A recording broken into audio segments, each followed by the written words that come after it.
step. Watch your step.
I told you that was disgusting. You see how disgusting that is? How gnarly that is? See how gnarly that is? See how motherfucking gnarly that? How motherfucking gnarly that is?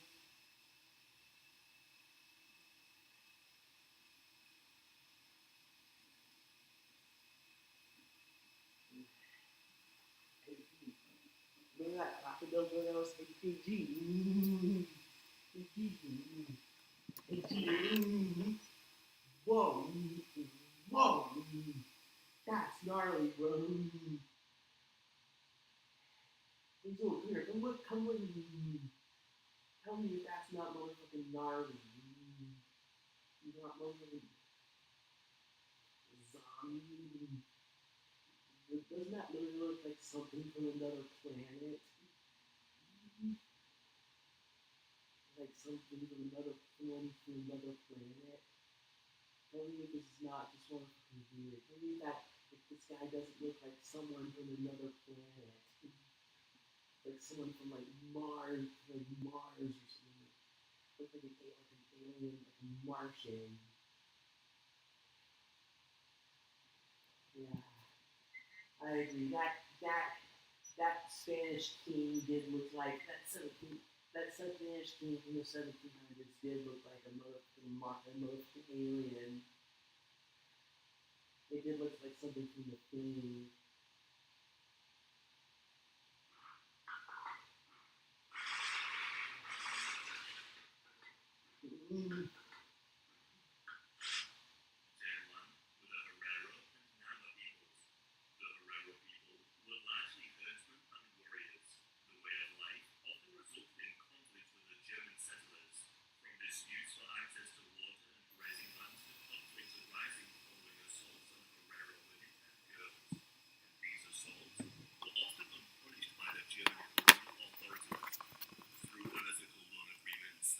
settlers were able to obtain Herero cattle and lands.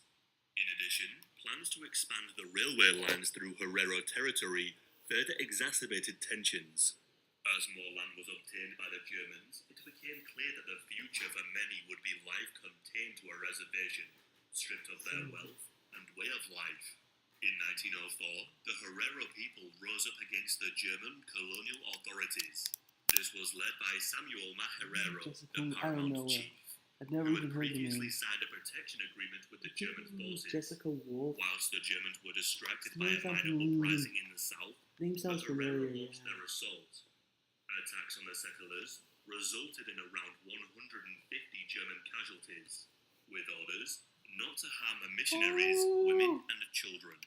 Despite calls for bloody revenge, Governor Theodor Luitwein attempted to avoid further bloodshed and escalation of violence, well aware that he was outnumbered. Whilst the governor negotiated for a ceasefire, many Herero were emboldened and continued to fight. In response, Germany arranged for 7,000 soldiers to be dispatched to quash the rebellion, and Luitwein was relieved of his position.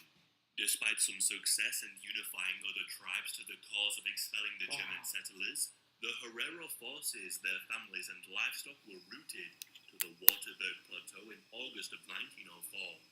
Under the leadership of Lieutenant General Lothar von Trotha, the German forces and their superior technology defeated the Herero, pushing them into the Omake Desert. Though it was a victory for the German forces, it was not decisive enough, as they failed to capture Maherero, and many of the Herero were not willing to surrender. Trotha decreed that any captured Herero males were to be killed, whilst the women and children were to be pushed into and kept in the desert. Waterholes were poisoned, as the German forces pursued. Why can't I see anything? On the 2nd of October 1904, Trotha issued an order to completely destroy the remnants of the Herero. It stated, "The Herero are no longer German subjects. Any Herero sighted within the German borders with or without a weapon, with or without cattle, will be shot. I will no longer accept women and children, but will send them back to their people, or let them be slaughtered." Upon realizing the treatment of the Herero people, the Nama people, under the leadership of Hendrik Witbooi, rose up against the German forces. The Nama and Herero were often at conflict with one another, yet for some time before, Witbooi had warned against the very treaty Maherero had signed with the Germans, warning it could be a burden that would weigh on him as heavy as the sun. Witbooi was well regarded by the likes of Governor Luitwein, who is quoted as saying, "Witbooi would have been an immortal world leader had he not been born to an insignificant African throne." Witbooi had for some time sided with the Germans against the Herero, but had turned against them upon seeing the harsher treatment of their traditional enemies. On the 3rd of October 1904, the Nama launched their attacks based upon the Boer War guerrilla tactics, and like the Herero, they avoided harming women, children, and missionaries.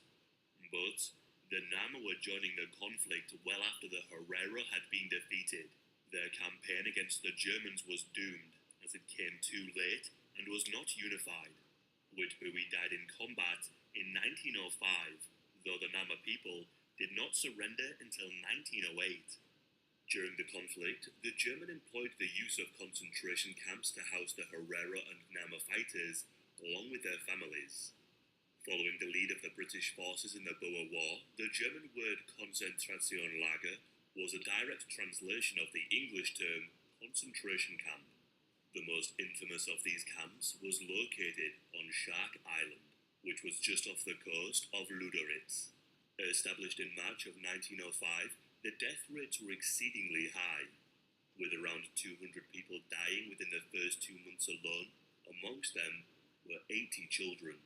The coastal conditions were near inhospitable, especially for people accustomed to living on the open bush with their cattle.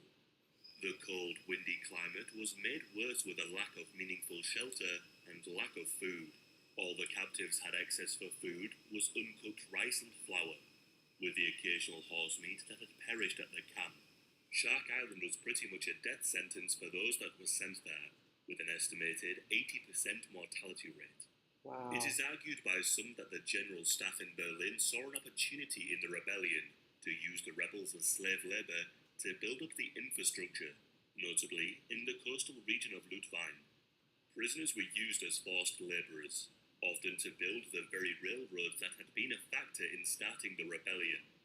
Those used as forced laborers were often worked to death under the ever-watchful eye of their captors.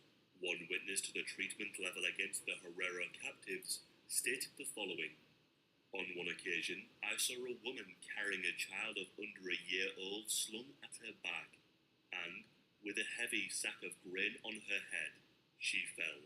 The corporal whipped her for certainly more than 4 minutes, and whipped the baby as well. The woman struggled slowly to her feet and went on with her load. She did not utter a sound the whole time, but the baby cried very hard. Of the prisoners held at Shark Island, between 3,000 and 4,000 would die That's there. insane, bro. As reports of the level of cruelty at Shark Island spread, some Herero even ended their own lives rather than end up at that particular camp. You would either die there from being worked to death, die from malnutrition, or die from typhoid. Perhaps most shocking of all was the use of Herero prisoners as medical experiments, usually to prove the racial superiority of the Germans compared to the Africans. Thousands of women were assaulted by German soldiers, often resulting in pregnancies. One notable individual who carried out experiments on the children born from these assaults was Dr. Eugene Fischer. His conclusion was that these mixed ethnicity children were inferior to the German fathers. Fischer's research warning against the mixing of Africans and Germans would lead the German colonial authorities to ban such unions in its colonies in 1912. Fischer's research also had him presiding over the harvesting of skulls for those who died at Shark Island. These skulls were prepared by the other inmates by boiling the heads of the dead and removing the flesh with broken glass. Around 300 of these skulls were harvested and sent to Germany for further research. The research would be used in an attempt to prove German superiority. It's important to note that Fischer's beliefs heavily inspired the Nazi Party, with Hitler reading his works while imprisoned and writing his book Mein Kampf. Fischer would go on to espouse and teach his theories to Nazi doctors, with the likes of Dr. Ottmar von Voiture, who would in turn go on to teach Josef Mengele. Fischer would also carry out the sort of experiments that would be found in the Nazi death camps some 40 years later. He would inject smallpox and tuberculosis into his subjects, followed by all manner of experimental treatments. The efficacy of such treatments would be studied post-mortem. For It's insane, bro. Can't believe people would do shit like that.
July 11th, 1995, Bosnian Serb forces, led by General Ratko Mladic, began a systematic killing of nearly 10,000 Bosnian Muslims, sometimes referred to as Bosniaks, men and boys in the area of Srebrenica, a small town located about halfway between the Bosnian capital of Sarajevo and the Serbian capital of Belgrade. Widespread ethnic violence in what had been Yugoslavia led to the outbreak of the largest armed conflict in Europe since the end of World War II, since eclipsed by Russia's invasion of Ukraine in 2022. The horrific images beamed worldwide on news programs, newspapers, and magazines shocked the world, bringing back memories of the Holocaust and the outbreak of World War I in 1914, which began in the same region. Along with the nearly 4-year-long siege of Sarajevo, the massacres of Srebrenica reminded the world that despite its modernity and sophistication, Europe still struggled with its dark past, which was made worse with the most modern weapons and technology. Welcome to A Day in History. Thank you for joining us. Today, we bring you the tragic story of the Srebrenica massacre during the Balkan Wars of the 1990s. You'll sometimes hear a word on the news or history books: Balkanization. Balkanization occurs when a larger state breaks down into smaller states, usually hostile to each other. The Balkan Peninsula is the large region to the southeast of Austria, across to the Black Sea, and south to the borders of Greece and European Turkey. The Balkan countries are Albania, Bosnia-Herzegovina, Bulgaria, Croatia, Kosovo, Montenegro, North Macedonia, Romania, Serbia, and Slovenia. Serbia claims Kosovo, but most nations around the world, except for Russia and its allies, recognize it as an independent state. Greece is sometimes listed as a Balkan country as well. For centuries, warlords, kingdoms, and empires fought over the rugged landscape. Romans, Huns, Magyars, Turks, Russians, Germans, the list goes on and on. In the late 1300s, the Ottoman Turks began to expand into the Balkans and controlled much of the region by the last half of the 1400s. One of the lasting results of the Turkish occupation, which lasted in various forms until the late 19th century, was the conversion of many people in Bosnia to Islam, which, as you might imagine, brought religious conflict into the region. With tensions high between the westward-looking and Catholic Croatians, or Croats, and the eastward-looking Orthodox Serbs, the introduction of a large number of Muslims in the area only increased tension in what was to become Yugoslavia in the early 20th century. By the late 1800s, the Ottoman Empire was in decline and had begun to be driven out of the Balkans. Wars of independence, questions of economic insecurity and corruption, and the industrial power of the Austro-Hungarian Empire meant that the area was in an almost constant state of flux before World War I. It was in Sarajevo, the capital of the Austro-Hungarian province of Bosnia, that Austrian Archduke Franz Ferdinand and his wife were assassinated in June 1914 by Serbian nationalists linked to a militant nationalist wing of the Serbian government, which wanted Bosnia for their own. World War I began in Bosnia.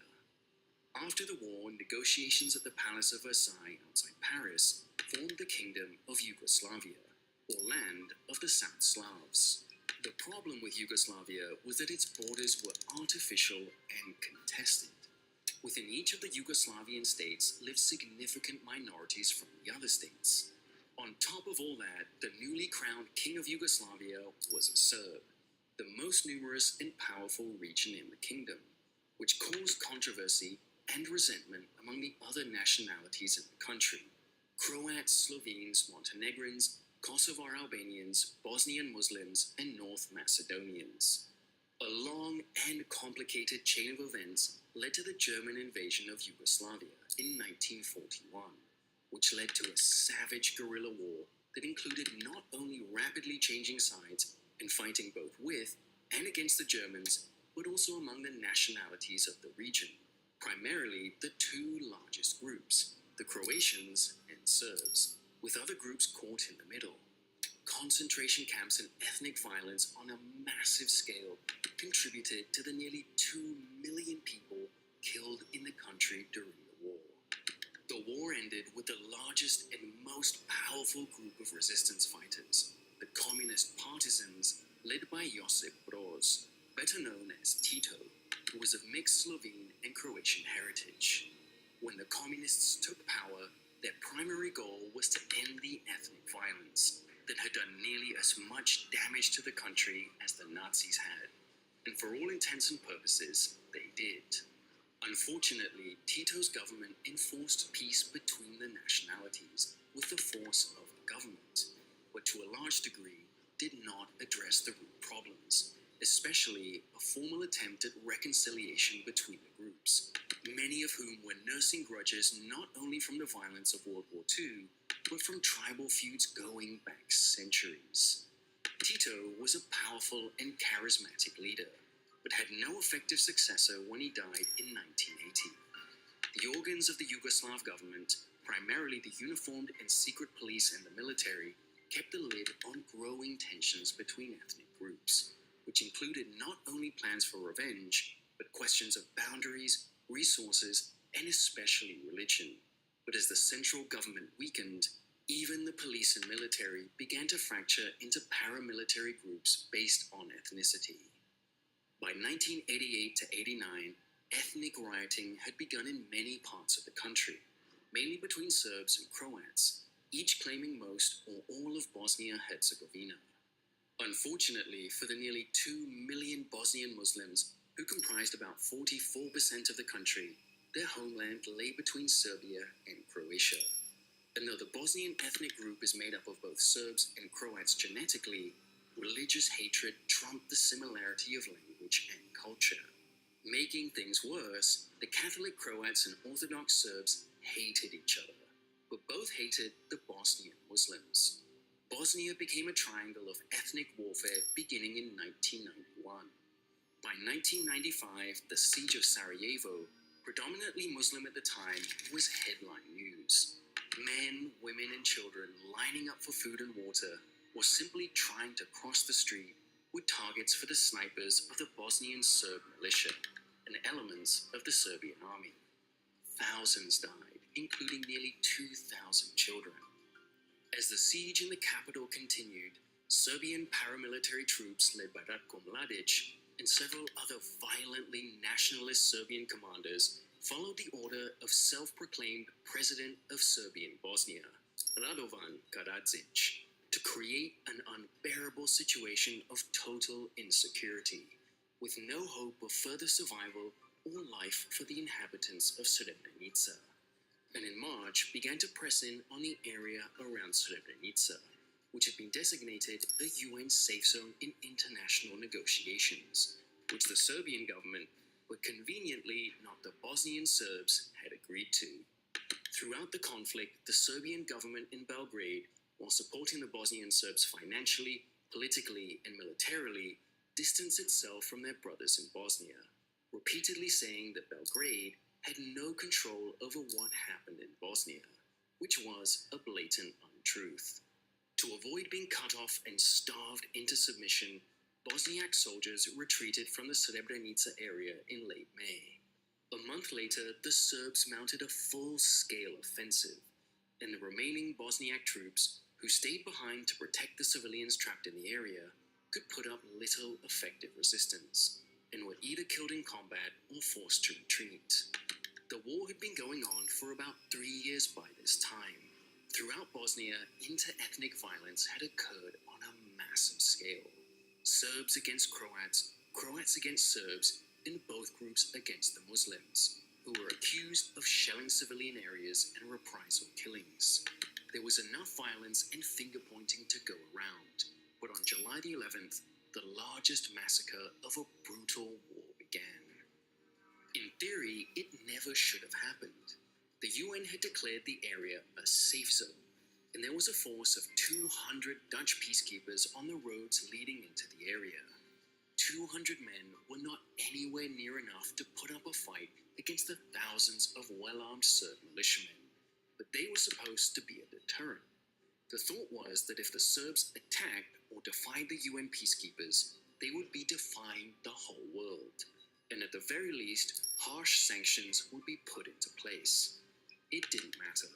To the tens of thousands of Bosnian Serb soldiers moving towards Srebrenica, what their General Mladic said to Serbian journalists on camera was enough. We give this town to the Serb nation. The time has come to take revenge on the Muslims. In the minds of most Serbs, that revenge dated back to World War II, when many Muslims aided the Germans in simply living in their own homeland, which the Serbs considered theirs. During the night of July 11th, a large column of Bosniak troops, nearly cut off in a forest near the town, accepted Serbian promises that they would be disarmed and be escorted to another UN safe zone outside the area. All of this was a lie. The killings began as soon as the Bosniaks laid down their arms. We're Phoenix Energy, a family-owned oil company focused on unleashing American oil from North Dakota and Montana. We've already... All of this was a lie. The killings began as soon as the Bosniaks laid down their arms. Some were shot on the spot, but many were taken deeper into the woods, not to be seen by any foreign journalists or UN peacekeepers, and not panic the many civilians crowded into and around the town. The following day, the elderly, women, and young children of both genders were loaded on trucks, or forced to walk to territory controlled by Bosniak militias. Throughout the 12th and 13th, males over 12 were rounded up and taken in groups to various holding sites, mainly around the nearby town of Brakunac, which was empty of Muslims. Though some of the victims were killed on the night of the 12th, most of the more than 8,000 victims began to be killed on the night of July 13th, 1995.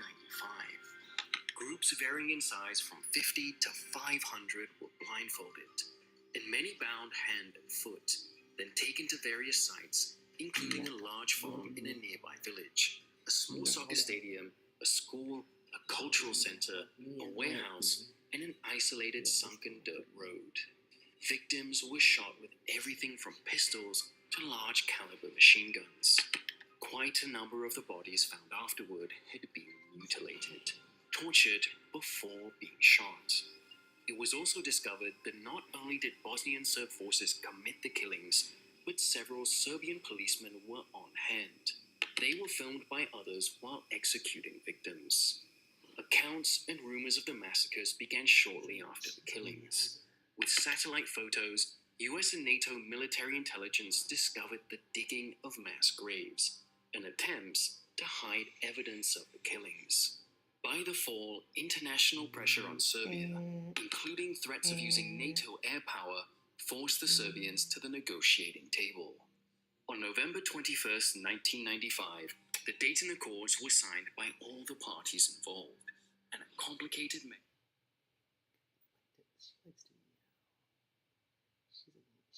She's a missy sweetie.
that.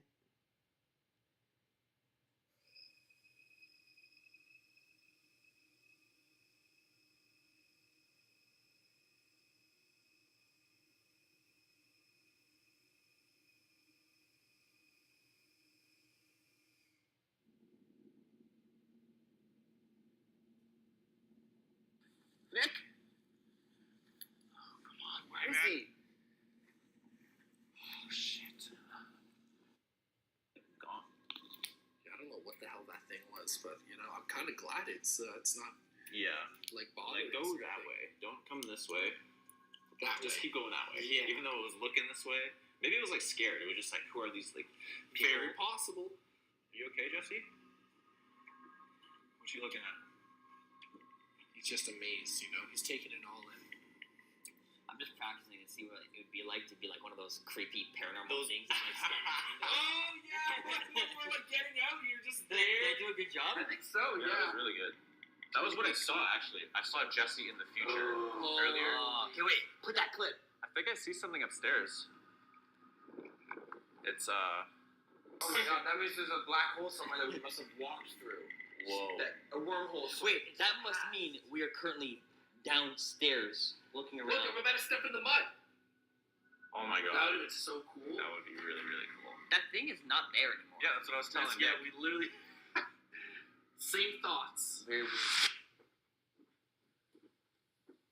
The hell was What that? was that? That was Hello? Somebody's here.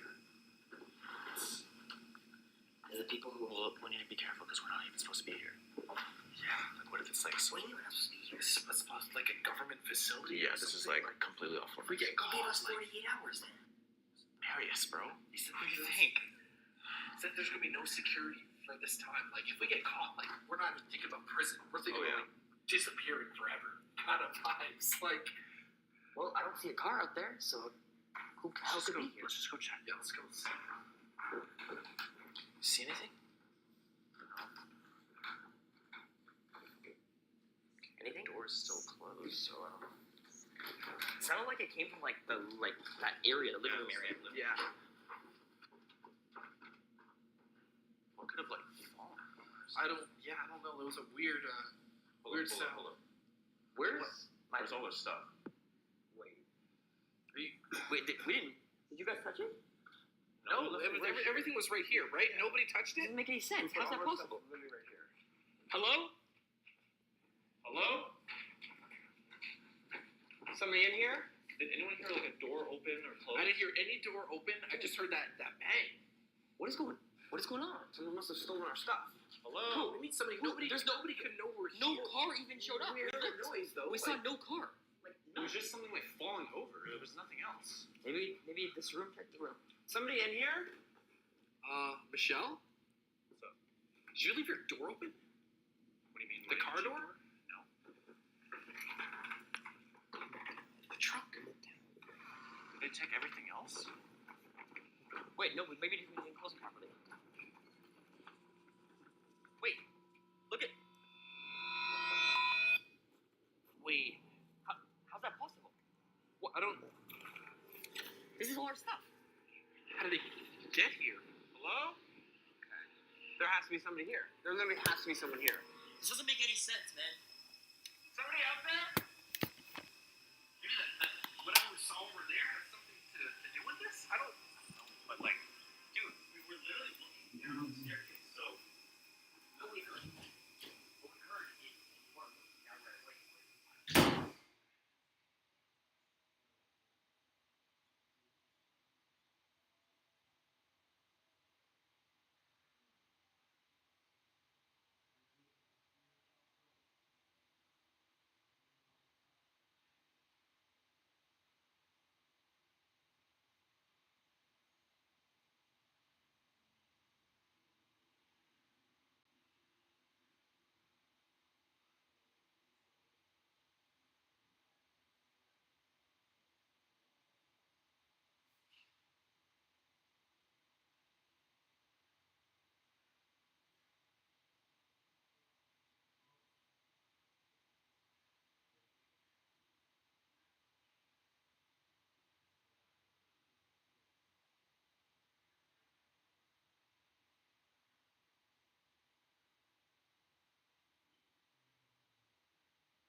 said that he preferred to pee on it than touch it with his hand. Absolutely. I don't think that's right. That's a little weird. I think we're rather tingle in the wiggle then. Tingle in the wiggle. I'm not giving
Press the join button. Damn, bro. The join button is a new thing now. Holy crap. No. The new feature is called Super Tag, and wow, that's terrible. That's really bad. I don't want to say that. You can send some support our way. We'll take you out to these videos, and you'll be in the back. Like these two fans.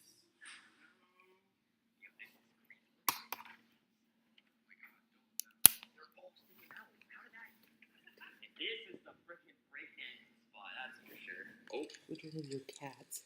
What was that? And this, That's creepy as hell. purr. Yeah. Purr, purr, purr, purr, purr, purr. Yeah, I'll ask her friend Nat. I'll ask my friend Nat which one of her cats had the smell.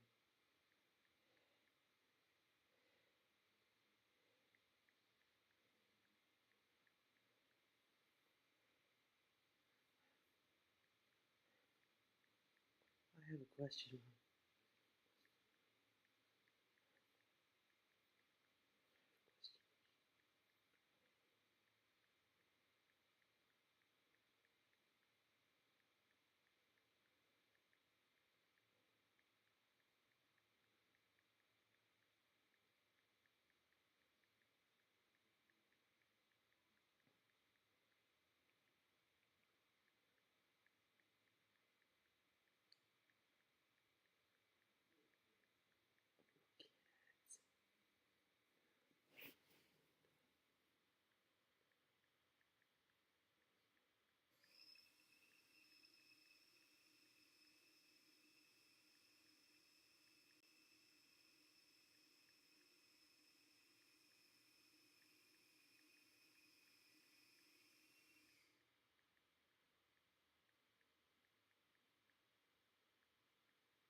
Are those like rat poops? Yep.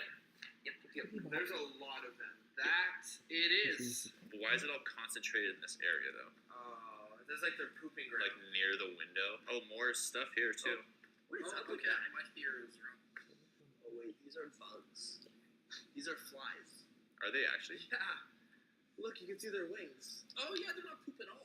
Wait, what the hell? that's even more weird. Yeah, so they're just like dying over here. That's weird.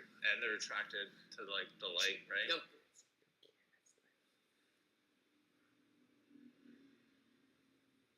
the fuck is that? I don't know. Okay, well, there's nothing really here, so let's go back down. Yo, What is that? What the fuck is that? Like an animal, maybe? Horses or something. Oh, they couldn't have turned around those fences. It's right next to the door. Back up, back up, back up, back up. Bro, we're stuck in this place. We gotta get the hell out of here. Let's just go upstairs so it comes in. Shh. Wait, look at the window. Look at the window. You see anything?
I thought I saw something pass by.